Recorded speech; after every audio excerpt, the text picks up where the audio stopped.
Admiral Jack Morgan sat in his chair and tried not to show his anger.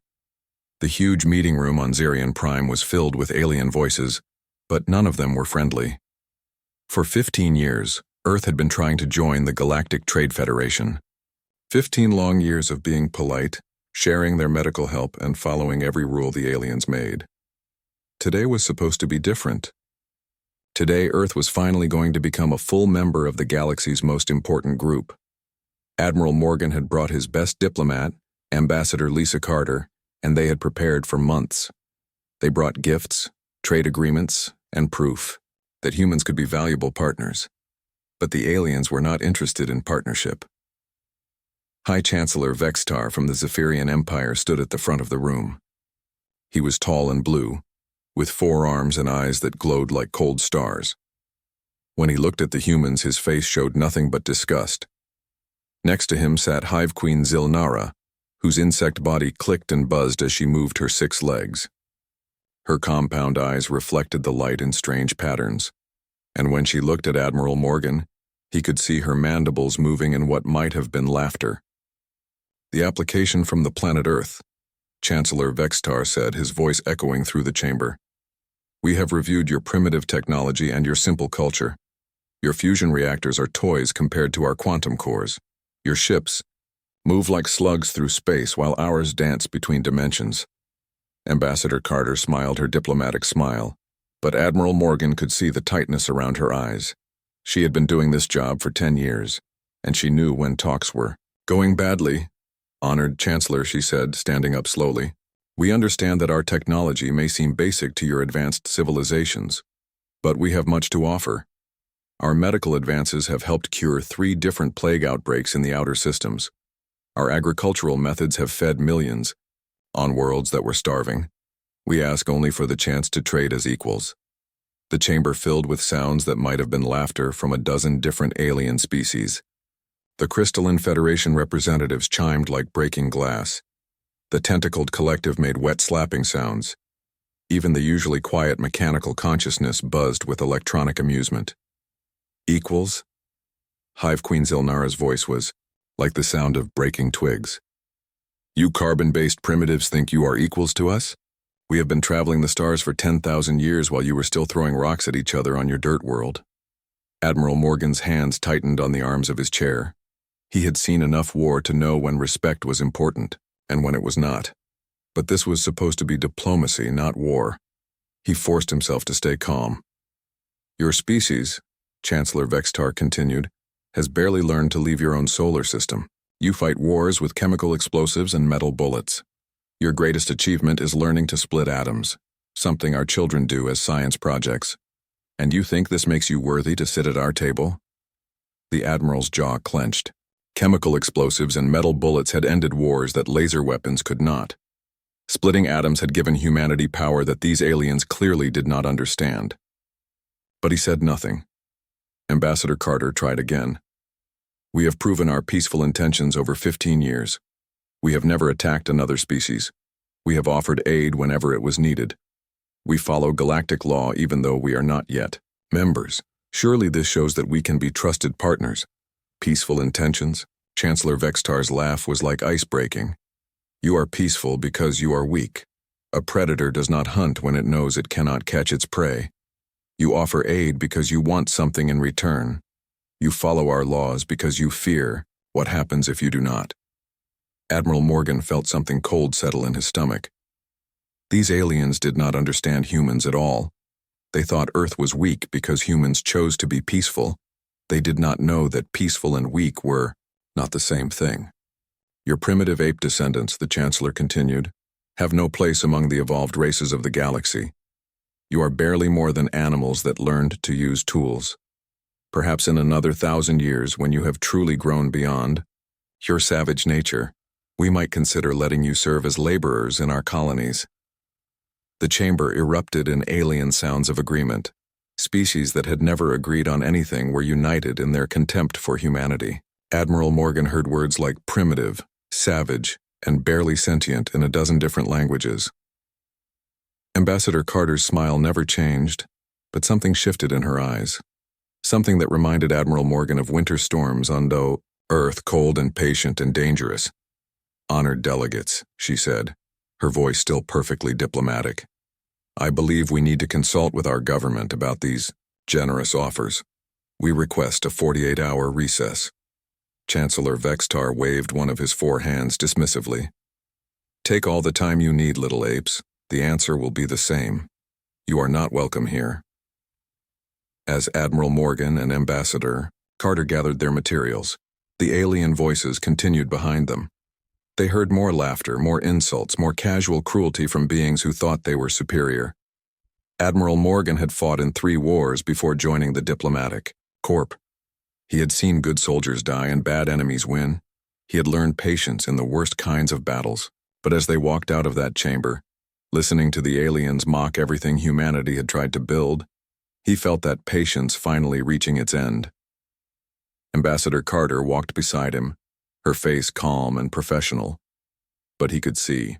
Her hands were steady in a way that meant she was very, very angry. She had spent 15 years of her life trying to make friends with these creatures. 15 years of being polite to beings who saw her as barely human. As the chamber doors closed behind them, Admiral Morgan heard one last comment from Hive Queen Zilnara. Perhaps we should put them in a zoo. The galaxy's children would enjoy seeing what their ancestors looked like before they evolved. The laughter that followed was the sound of a dozen species agreeing that humanity was nothing more than a curiosity, a primitive joke, a species so far beneath them that they were not even worth conquering. Admiral Morgan and Ambassador Carter walked to their ship in complete silence. Neither of them spoke until they were safely inside, away from alien ears and alien eyes. Then Ambassador Carter looked at Admiral Morgan and said 5 words that would change the galaxy forever. I think we're done being polite. The trip back to Earth took 3 days. Admiral Jack Morgan and Ambassador Lisa Carter spent most of that time in silence, thinking about what had happened at the Galactic Council. Their small diplomatic ship moved through space quietly, just like the thousands of other human vessels that traveled between the stars every day. The aliens thought these ships were slow and primitive. They were wrong about that too. When they landed at the Pentagon spaceport, Admiral Morgan went straight to the secure briefing room. President Jake Harrison was already waiting, along with Defense Secretary Maria Lopez and several other officials who looked very serious. The room had no windows and thick walls that could stop any kind of signal from getting in or out. How bad was it? President Harrison asked. He was a tall man, with gray hair who had been in politics for 30 years. He had seen many difficult situations, but the look on Admiral Morgan's face told him this was something different. Admiral Morgan sat down heavily in his chair. They called us primitive apes, Mr. President. They said we belong in zoos for their children to look at. They offered to let us work as slaves in their colonies if we waited another 1,000 years to evolve. Defense Secretary Lopez, a woman who had spent 20 years in the military before joining the government, slammed her hand on the table. 15 years, she said. 15 years we've been polite. 15 years we've followed their stupid rules and pretended their insults were just cultural differences. Ambassador Carter spoke for the first time since leaving Zerion Prime. They're not going to change their minds, Mr. President. We could wait another century and they would still see us as animals. They think being peaceful means being weak, sadn't? Harrison was quiet for a long moment. Outside the briefing room, the normal business of government continued. People in offices dealt with trade agreements and budget reports and all the boring work that kept human civilization running. They had no idea that their leaders were about to make a decision that would change everything. Call Ben Davis, the president said finally. Tell him we need the real numbers. Admiral Morgan picked up the secure phone and made the call. Dr. Ben Davis was the head of something called the Terran Defense Initiative, a project that very few people knew about. Even fewer people knew what it actually did. Dr. Davis arrived 30 minutes later. He was a thin man with thick glasses who looked more like a college professor than someone who worked on military secrets.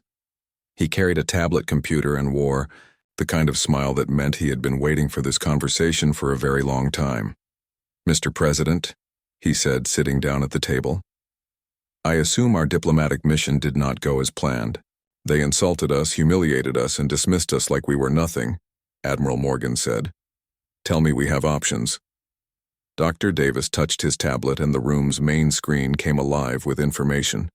Numbers, charts, and technical drawings filled the display. Most of it looked like standard military data, but some of it was clearly something much more advanced.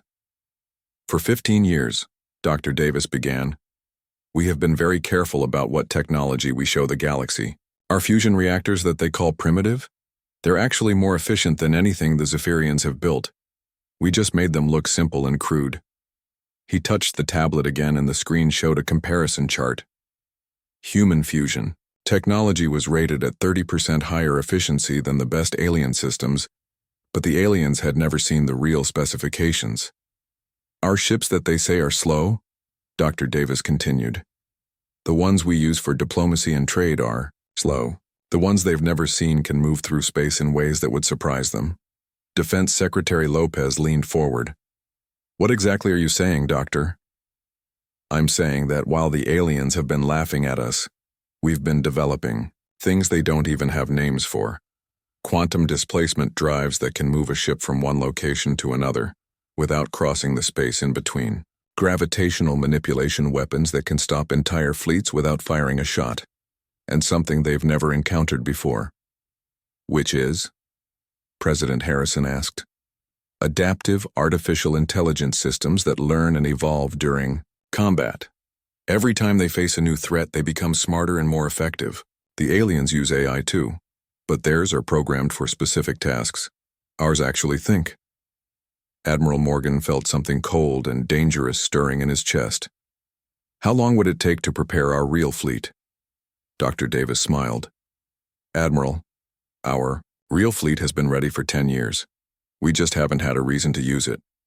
The screen changed to show images of ships that looked nothing like the diplomatic vessels the aliens had seen. These were sleek, predatory things that seemed to be made of liquid metal and sharp edges. They looked like they had been designed by people who understood that sometimes peace required the threat of overwhelming violence. Captain Sam Wilson commands the Earth Defense Fleet, Dr. Davis continued. 200 ships that officially don't exist. They're stationed in the outer system where alien sensors can't detect them.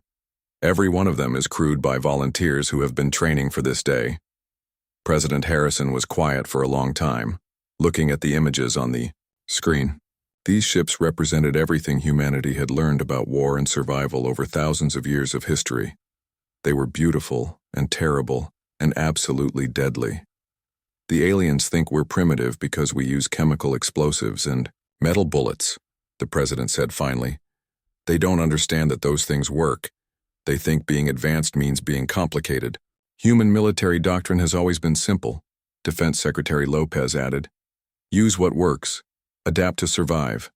Win by any means necessary. Dr. Davis touched his tablet one more time, and the screen showed a map of local space. Earth was at the center, surrounded by trade routes and alien territories. Small red dots marked human settlements and outposts that the aliens thought were unimportant. We've been preparing for this possibility since first contact, he said. Every human settlement has defense systems. Every trade route is monitored. Every alien ship that enters human space is tracked and analyzed. We know their weaknesses, their capabilities, and their intentions. Ambassador Carter had been quiet through most of the briefing, but now she spoke up. What about diplomatic consequences? If we show our real capabilities, there's no going back to the way things were. The way things were, Admiral Morgan said, was them treating us like animals. I'm tired of being polite to bullies. President Harrison stood up slowly. He walked to the window that looked out over the city where millions of humans lived their lives in peace. They went to work, raised their children, and trusted their government to protect them from threats they didn't even know existed. Gentlemen, lady, he said without turning around. For 15 years we've tried to join their club. We've been patient, respectful, and peaceful. They've responded with contempt and insults. I think it's time they learned something about humanity, that we've been very careful not to teach them. He turned back to face the room. We don't want to conquer the galaxy. We just want to be treated with respect. But if they can't learn to respect us through diplomacy, maybe they'll learn through a demonstration of what happens when humans stop being polite. Dr. Davis was already making notes on his tablet. I'll contact Captain Wilson and tell him to prepare the fleet. How much of our real capability do you want to reveal? President Harrison thought about the insults, the laughter, and the casual cruelty of beings who thought they were superior to humanity. Enough, he said. Show them enough that they'll never make the mistake of underestimating us again. As the meeting ended, and the officials filed out of the room, Admiral Morgan realized that something fundamental had changed. For 15 years, humanity had been the new species trying to fit in with the established galactic order. Now they were going to establish a new order of their own. 2 days later, Admiral Jack Morgan and Ambassador Lisa Carter returned to the Galactic Council chambers on Zarian Prime. The same aliens sat in the same seats, looking bored and annoyed that the humans had come back at all. High Chancellor Vextar drummed his forefingers on his desk like he was waiting for something unpleasant to end quickly. So, the Chancellor said without bothering to stand up, have you primitive apes decided to accept our generous offer to work in our colonies? Or perhaps you have come to beg for a few scraps from our table? Hive Queen Zilnara made her clicking laugh sound. Maybe they want to ask nicely if we will put them in a comfortable zoo instead of a crude one. The other alien delegates joined in the laughter. The Crystalline Federation chimed like broken bells. The Tentacled Collective made wet-slapping sounds. Even the usually quiet species were making noise, all of them amused by what they thought was humanity's desperation. Admiral Morgan stood up slowly. He was not smiling.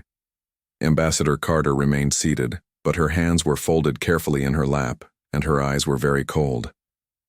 Honored delegates, Admiral Morgan said in a voice that was perfectly calm.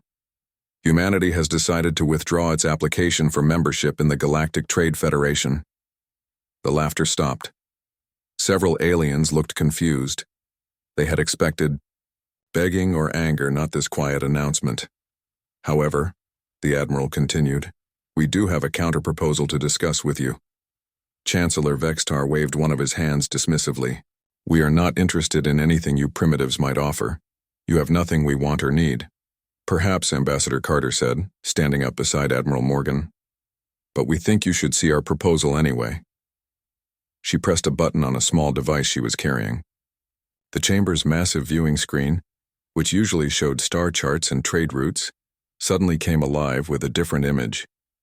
The screen showed the Kepler mining station, a huge facility built inside a large asteroid in the Zephyrian Empire's most important mining system.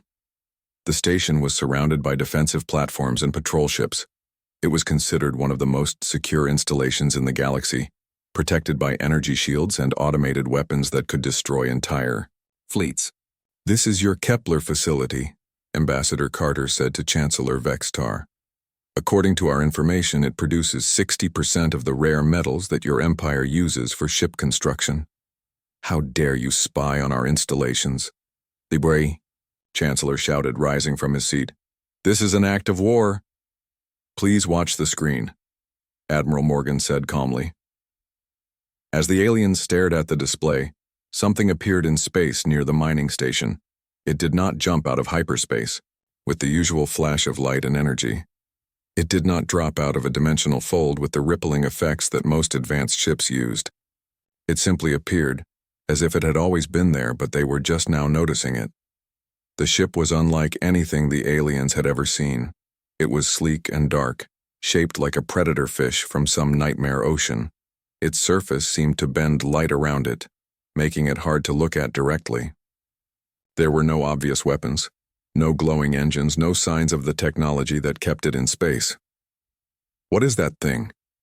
Hive Queen Zilnara demanded, her compound eyes reflecting the screen's light in patterns that showed she was afraid. That is the Earthship Phoenix, Admiral Morgan replied. Captain Tony Clark commanding. Dr. Amy Walsh is the chief scientist aboard. On the screen, the human ship began to move toward the mining station. The Zephyrian defensive fleet immediately responded, turning their weapons toward the intruder. Energy beams and missile volleys filled space around the Phoenix, but none of them seemed to hit their target. The human ship moved through the attacks like they were not even there. Then something impossible happened. The mining station stopped moving. The huge asteroid facility, which had been slowly rotating as it orbited its star, simply froze in space. The defensive platforms around it also stopped, their weapon turrets locked in whatever position they had been pointing when the effect began. "What are you doing to our station?" Chancellor Vextar's voice cracked with panic. Dr. Amy Walsh's voice came through the chamber's speakers, calm and professional. "Honored delegates, we have temporarily suspended the local gravity field around your mining facility. Everyone aboard is perfectly safe, but nothing can move until we choose to release the effect." On the screen, they could see Zephyrian ships trying to launch from the station's docking bays. The ships started to move, then simply stopped as if they had hit an invisible wall. Weapons fired, but their energy beams curved away into empty space, following paths that made no sense. "Your people are not in danger," Dr. Walsh continued. "They can walk around inside the station normally. Their life support systems work fine, but the station itself and everything attached to it cannot move through space until we allow it." Admiral Morgan looked directly at Chancellor Vextar. "We call this gravitational manipulation technology. Your scientists probably have theories about how it might work, but theories and reality are different things." The aliens in the chamber were completely silent now. They stared at the screen, watching their supposedly impregnable fortress held, motionless by a single human ship that had appeared from nowhere. "This is impossible," whispered one of the Crystalline Federation representatives. "Gravity cannot be controlled like this. The energy requirements would be enormous." "You are correct," Ambassador Carter said. "It would take enormous energy to do this using your technology, but we do not use your technology." On the screen, the Phoenix began to move away from the mining station. As it did, the gravitational effect slowly faded. The asteroid facility started to rotate again. Ships began launching from the docking bays. Weapon systems came back online. Everything returned to normal as if nothing had happened. Except now everyone in the galaxy knew that humans could make entire installations helpless whenever they chose to do so. The demonstration lasted exactly 60 seconds, Admiral Morgan announced. "During that time, your most secure facility was completely under our control. We could have moved it to a different star system. We could have torn it apart. Instead, we simply showed you that we could." The Phoenix vanished from the screen as mysteriously as it had appeared. No flash of light, no energy signature, no trace that it had ever been there. One moment it was visible, the next it was gone. Chancellor Vextar fell back into his seat. His blue skin had turned a paler shade and his 4 hands were shaking. "How many ships like that do you have?" "Enough," Ambassador Carter replied. "Hive Queen." Zilnara's clicking sounds had become rapid and nervous. "What do you want from us? Money, territory, tribute?" Admiral Morgan looked around the chamber at all the alien faces. Some showed fear, others showed anger, but all of them now showed respect. Real respect, not the fake politeness they had been offering before. "We want what we have always wanted," he said. "To be treated as equals, to trade fairly, to be spoken to with respect instead of insults. We do not want to conquer anyone or destroy anything, but we will not be treated like animals in a zoo." He paused and let his words sink in. "For 15 years you have mistaken our politeness for weakness. You have confused our peaceful intentions with inability to defend ourselves. This was a dangerous mistake." Ambassador Carter stepped forward.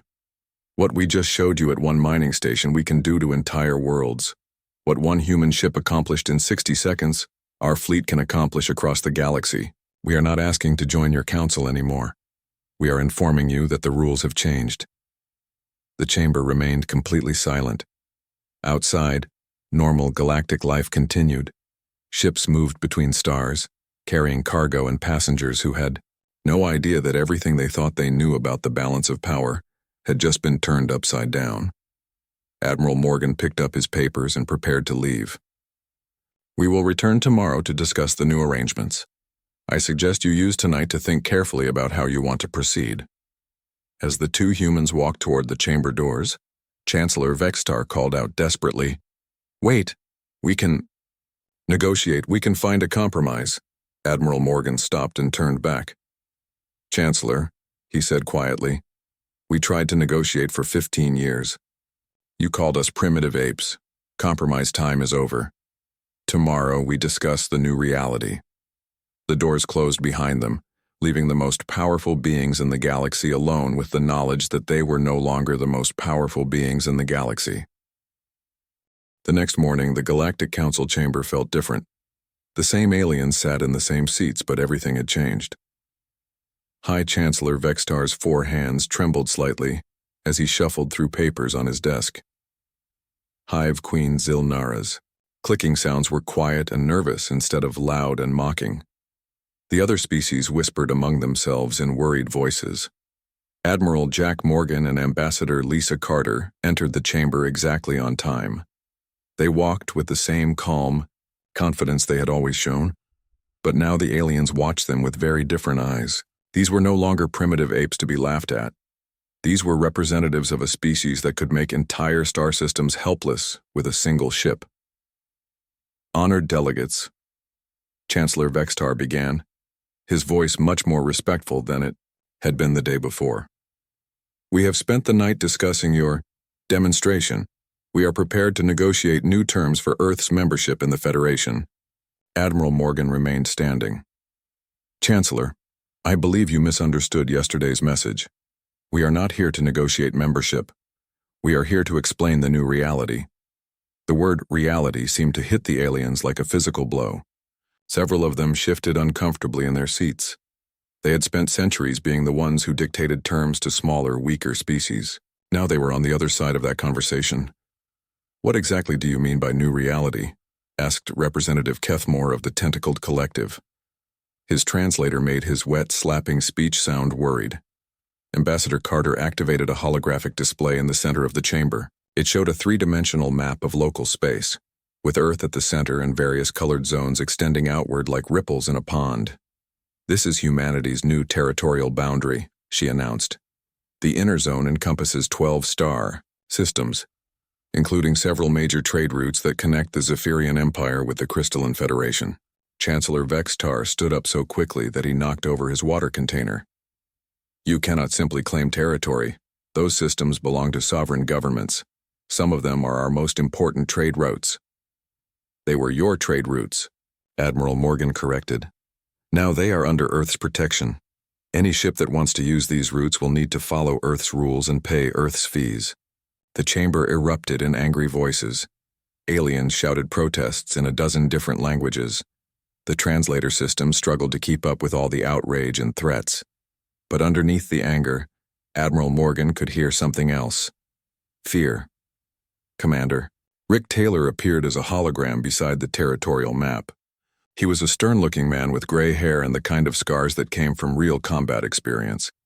His uniform bore the insignia of Earth's Defense Command, an organization that had not existed in any public records until this moment.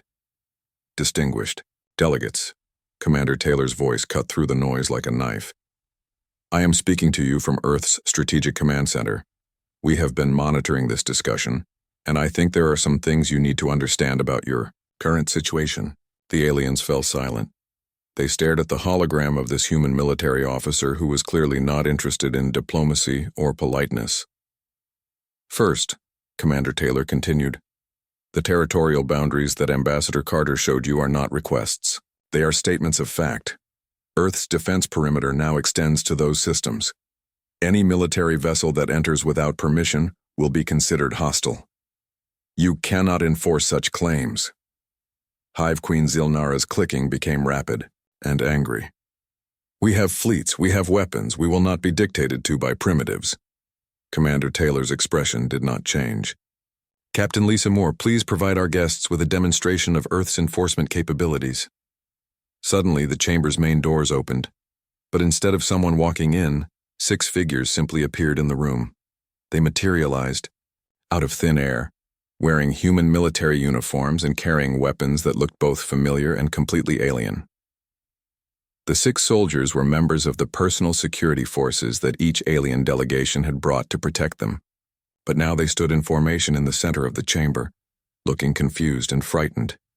"These are your bodyguards," Captain Lisa Moore's voice came through the chamber's speakers. She was speaking from somewhere else, but her voice was perfectly clear. We teleported them from their positions throughout the building to demonstrate that no location in this galaxy is beyond our reach if we choose to act. The aliens stared in shock at their own security forces. These were trained soldiers, equipped with the best weapons and armor their civilizations could provide. They had been stationed in secure locations throughout the building, and humans had simply moved them like pieces on a game board. "How is this possible?" whispered Representative Kethmore. "Teleportation technology requires massive energy expenditures. The calculations alone would take our best computers days to process." Dr. Paul Scott appeared as another hologram beside Commander Taylor. He was a thin man with friendly eyes, but his smile was not reassuring. "Representative Kethmore, your computers work with the mathematics that your species understands. Human computers work differently." The security guards were gently escorted out of the chamber and returned to their posts, unharmed but thoroughly shaken. The message was clear. If humans could move armed soldiers through solid walls and across great distances without warning, they could reach anyone, anywhere, at any time. "This brings us to our second point," Commander Taylor continued. "For 15 years, humanity has been studying every species in this galaxy. We know your strengths, your weaknesses, your dependencies, and your fears. We know which systems your empires cannot survive without. We know which trade routes keep your economies running. We know where your leaders live and how they are protected." Dr. Scott activated another display showing detailed information about alien military capabilities, economic systems, and political structures. The level of detail was frightening. Humans had not just been watching, they had been learning everything. "We know," Dr. Scott said, reading from the display, "that the Zephyrian Empire depends on 17 specific mining operations for the rare metals that power their ships. We know that the Crystalline Federation's entire communication network runs through 3 relay stations that could be disabled in minutes. We know that Hive Queen Zilnara's reproductive cycle requires environmental conditions that exist on only 4 worlds." Each alien delegation grew quieter as Dr. Scott listed facts about their civilizations that were supposed to be closely guarded secrets, information that their own intelligence services thought was secure. "How do you know these things?" Chancellor Vextar's voice was barely a whisper.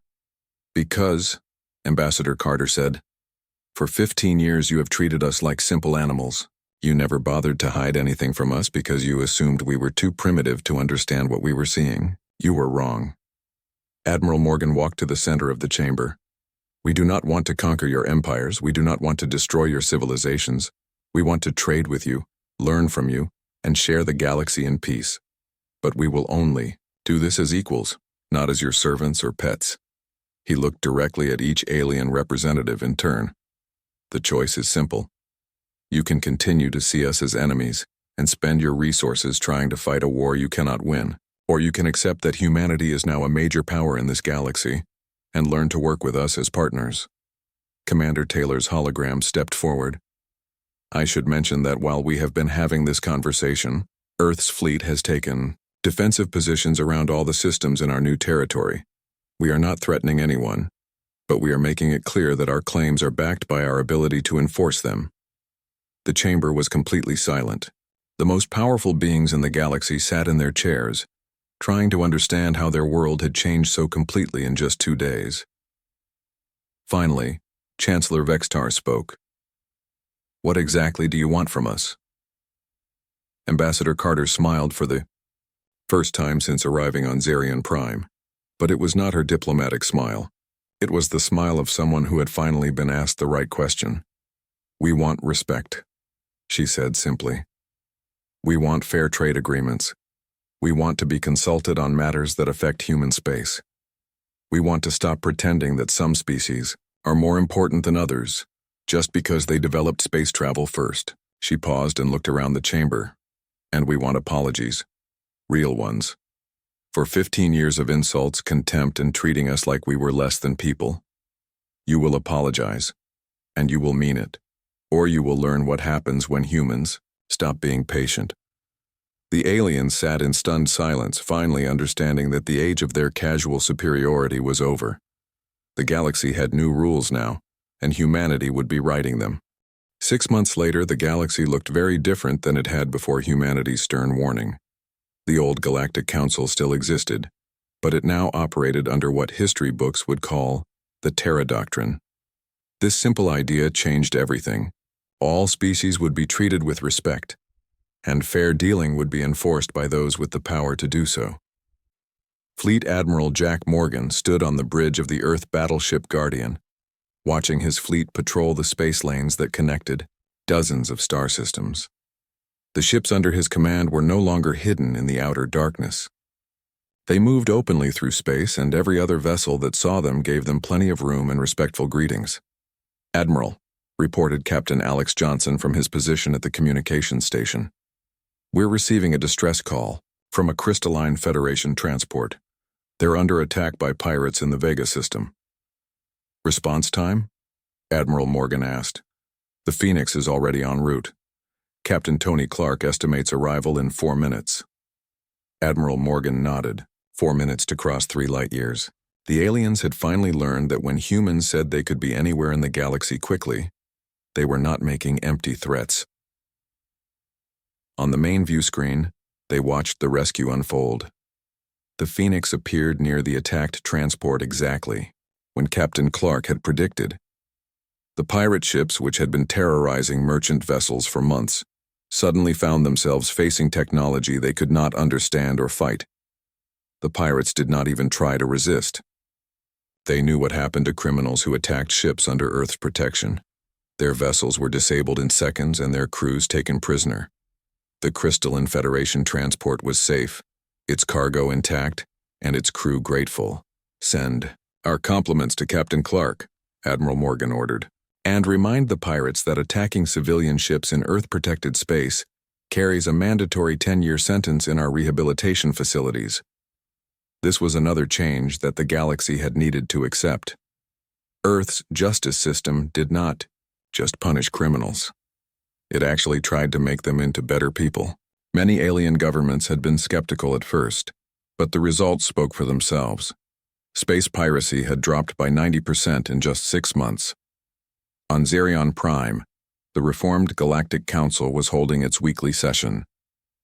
High Commissioner Lisa Carter sat at the head of the table where the old council president used to sit. She was humanity's first High Commissioner, elected by unanimous vote after the other species realized that arguing with humans was pointless and expensive. "The Tentacled Collective has requested Earth's assistance with their colony ship project," she announced to the assembled delegates. "They want to establish new settlements in the Outer Rim, but they need protection from the raiders who have been attacking colony ships." Chancellor Vexitar, who looked much healthier and more relaxed than he had 6 months earlier, raised one of his 4 hands. "The Zephyrian Empire would like to contribute 3 patrol ships to the protection fleet. We have learned that cooperation produces better results than competition." This was not the same chancellor who had called humans primitive apes. The real Chancellor Vexitar had been quietly removed from office by his own government when they realized that insulting humans was bad for business. His replacement was a much wiser person who understood that respect was more profitable than arrogance. Hive Queen Zilnara clicked her approval. "The Insectoid Collective agrees. Our manufacturing facilities can provide the colony ships with better defensive systems at cost. We have found that helping others helps ourselves." High Commissioner Carter smiled. These aliens were finally learning lessons that humans had figured out centuries ago. Working together produced better results than fighting each other. Treating people with respect made them want to help you. Being strong was important, but being wise was more important. "The motion is approved," she announced. "Captain Sam Wilson will coordinate the protection fleet. Dr. Nancy White will oversee the colony ship improvements. Ambassador Kate Brown will handle the diplomatic arrangements with the Outer Rim governments." In space above Earth, Dr. Ben Davis floated in his laboratory aboard the research station Unity. Through the transparent walls, he could see ships from a dozen different species docked at the station's ports. Zephyrian scientists worked alongside human researchers. Crystalline Federation engineers shared ideas with Insectoid Collective technicians. "Dr. Davis?" called his assistant, Dr. Amy Walsh, who had been promoted after her successful demonstration at the Kepler mining station. The joint faster-than-light project is showing promising results. The alien mathematics combined with our quantum displacement theory might actually work. Dr. Davis looked at the data flowing across his screens. For years, each species had jealously guarded their technology, afraid that sharing knowledge would make them vulnerable. Now they were learning that sharing knowledge made everyone stronger. "Schedule a presentation for the council next week," he told Dr. Walsh. "If this works, travel times between star systems could be cut in half. That's good for everyone." The irony was not lost on him. The aliens had spent centuries developing better weapons to fight each other. Humans had forced them to stop fighting and start cooperating. Now they were developing better tools to help each other. On the surface of Earth, President Jake Harrison walked through the gardens outside the global government building. Reporters from dozens of planets followed him, asking questions about humanity's role in galactic affairs. "Mr. President," called a Zephyrian journalist, "some critics say that Earth has become too powerful. They worry that humans might become the same kind of bullies that the old council was." President Harrison stopped walking and turned to face the cameras. This was a question he had been expecting, and he had given it careful thought. "Power without wisdom is dangerous," he said simply. "Power without restraint is tyranny. But power, used to protect the innocent and ensure fair treatment for everyone, is justice. Humanity does not want to rule the galaxy. We want to live in a galaxy where everyone can prosper." He paused and looked directly at the camera that was broadcasting to billions of beings across hundreds of worlds. 6 months ago, this galaxy was ruled by fear and arrogance. Strong species bullied weak ones. The powerful took whatever they wanted and gave nothing back. Billions of people lived in poverty while a few lived in luxury. That was not justice. That was not civilization. That was barely better than chaos. A human reporter raised her hand. "What message do you have for species who might still resist the new order?" President Harrison's expression became serious. "The same message we gave to the old Galactic Council. We could have done this the hard way. We could have conquered worlds and destroyed fleets and forced everyone to obey us through fear. Instead, we chose to demonstrate our power and then offer partnership to anyone wise enough to accept it." He looked around at all the alien reporters, representing dozens of species that had once dismissed humanity as primitive and worthless. "We are not asking anyone to surrender their independence or abandon their culture. We are simply insisting that everyone follow the same basic rules. Treat others with respect, deal fairly in all transactions, and do not take by force what you can obtain through cooperation." Another reporter called out, "What happens if someone breaks these rules?" President Harrison's smile was gentle, but his eyes were as cold as winter on Earth. "Then they discover why we spent 15 years being polite. They learn that patience and kindness are choices, not weaknesses. And they find out what happens when humans stop making those choices."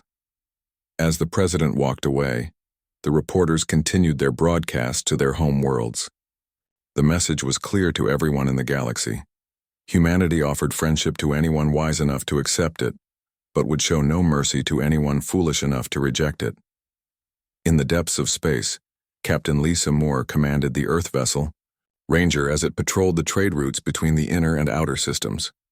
Her ship was one of 50 now visible throughout the galaxy, a constant reminder that Earth's protection was real and Earth's justice was swift. "Captain," reported her communications officer, "we're receiving a message from a colony world in the border regions. They're requesting to join Earth's protection network." Captain Moore was not surprised. Every week brought new requests from worlds that wanted the safety and prosperity that came with Earth's protection. The galaxy was finally learning that cooperation produced better results than conflict. "Send them the standard application forms," she ordered, "and remind them that Earth's protection comes with Earth's rules. No exceptions, no special deals, no bribes or favors. Everyone gets treated the same." This was perhaps the most revolutionary change of all. For the first time in galactic history, there was a major power that could not be bribed, threatened, or bargained with. Earth's rules applied to everyone equally, from the smallest colony to the largest empire. The galaxy had spent thousands of years learning to live with inequality and injustice. Now it was learning to live with something it had never experienced before, fairness enforced by overwhelming power. And slowly, carefully, hopefully, it was learning that this new way was better than the old way had ever been.